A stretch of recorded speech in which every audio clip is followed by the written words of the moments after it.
changes. Yeah. So Alex, where do you want to start? I think we should start a bit with where were we at before. Basically, both consoles had the ability to tear and drop frames, which is, normal when you're targeting 60 FPS, but it was definitely more egregious than we've seen in other games, and definitely way more common on Xbox Series X, which was the problem. You would go into scenes where it would basically be tearing the entire time until you changed what you were doing.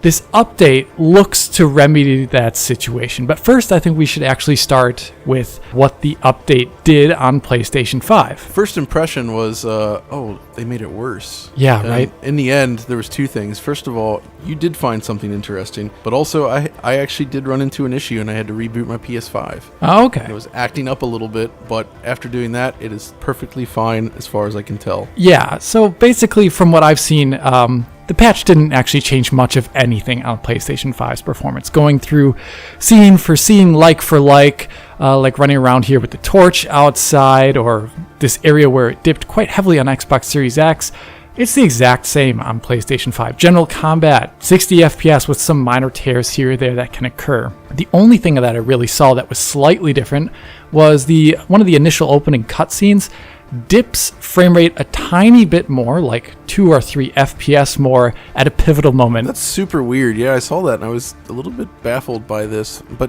it makes for a good test though, because one of the few cases in this game where the comparison is actually like for like. Yes. Usually, due to the dynamic nature of a game like this, it's really, really, really difficult to get perfect like-for-like comparisons. Yeah, it really, really helps out. The opening cutscene is one of the few that actually stays the exact same every single time you play it back for the most part.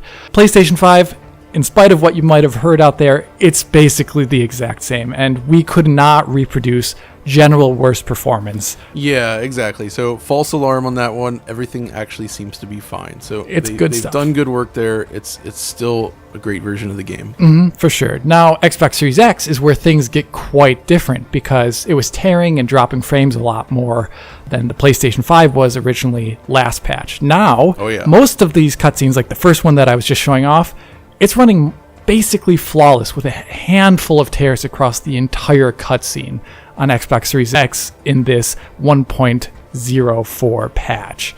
You go over to that scene inside the hut when the door opens and all hell breaks loose, and the original launch version was tearing the entire time in the middle 50s. Now it's a flat 60 essentially that entire duration. The cutscene on the bridge, for example. Here I have a slightly different time of day due to cloud coverage overhead, unfortunately, but it runs a lot better, as you can see. It's sticking mainly to 60 FPS, where it could dip down into the low 50s beforehand. So quite a big difference. Or, that kind of famous torch cutscene that I mentioned in the last video when we were talking, John, where we saw the largest differences between Xbox Series X and PlayStation 5, well above 20 to 25% at times during that. Now it's a flat 60 on Xbox Series X as of this patch 1.04. This is really interesting, I think. Before we explain why it's this way, maybe we should rewind back to the original conversation that you and I had in our first video. My recommendation here is if they can't fix it by doing, some sort of behind-the-scenes optimizations, that the game possibly on Xbox Series X needs a lower resolution bound. It drops down to 1440p, but that's probably not low enough. Yeah, so just like we said back then, they essentially did what we kind of recommended, and they changed the lower bottoming out resolution on Xbox Series X. So that means the lowest resolution that the game can drop to now is going to be different, and instead of being 1440p, which we counted last time as the lowest resolution on Xbox Series X, it'll now bottom out at what we counted as 1188p. It's important to note that we used really high pixel samples for these counts. So I think it was like 100 pixel sample. So this is pretty dialed in right here. So it's 1188p that we saw as the lowest possible resolution.